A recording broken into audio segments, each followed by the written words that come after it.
Over the last year, almost 20,000 people in Connecticut relied on Goodwill for things like clothing, toys, and a lot of other stuff. And all of those items from over 800,000 generous donors. But tonight, there are questions about whether if those donations were actually dumped in the trash. News 8 investigators have been working on this story after a former subcontractor from the facility in Bridgeport gave them some pictures.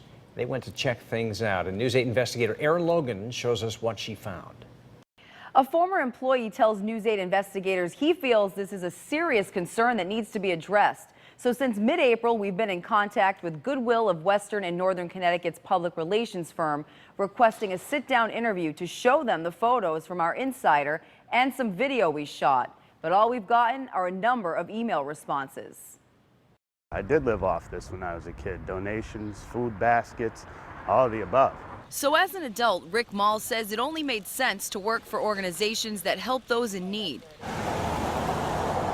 For over 2 years, he was here at Goodwill of Western and Northern Connecticut here in Bridgeport. But he says he knew his days were numbered when he started asking questions about the donations coming in. That giraffe's probably a $40 stuffed animal. Why did that go in the garbage? He says he couldn't stand to see things like this, a bin of stuffed animals being labeled as trash, when kids all over Connecticut would be thrilled to have one. Even what appears to be a brand new pillow tossed in what looks like a dumpster. It's not me being disgruntled. I'm just standing up for what's right. People doing a lot of donating say this is concerning. Is that upsetting to see these photos? Absolutely. I'm shocked that that's happening. Sonny Cardinale says he dropped off items in Milford at least 5 times last month.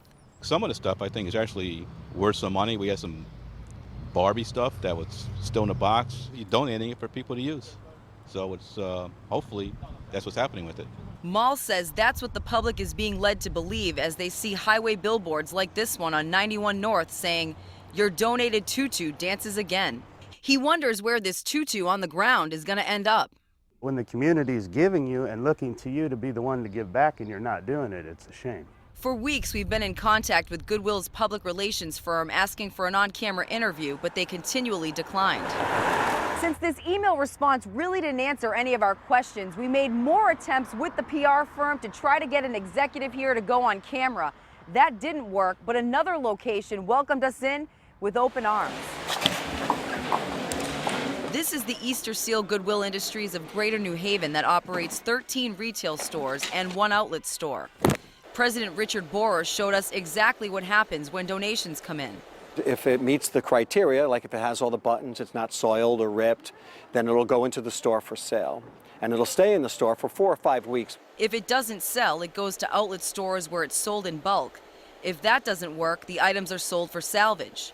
We asked Borer what he thought of the pictures. It's very rare that you would throw out, stuffed animals because we have a buyer for those. But Borer says the bottom line is simple. We try to do it the best that we can to be good stewards of the donation, to squeeze everything out we possibly can. Still, we wanted to hear from Vicky Volpano, president at the Bridgeport location. Excuse me, Vicky?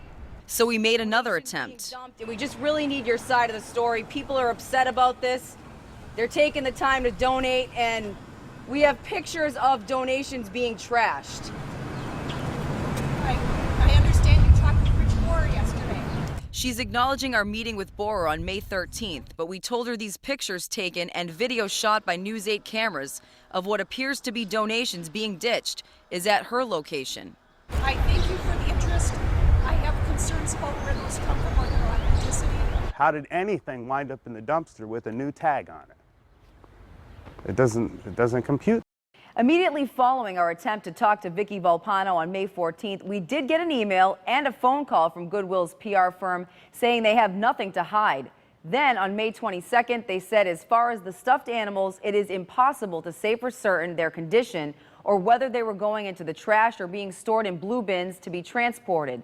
In regards to the other photos, they say they have a baler that packs up items for a secondary market. To read Goodwill's full explanation, just go to our website, WTNH.com. Erin Logan, News 8.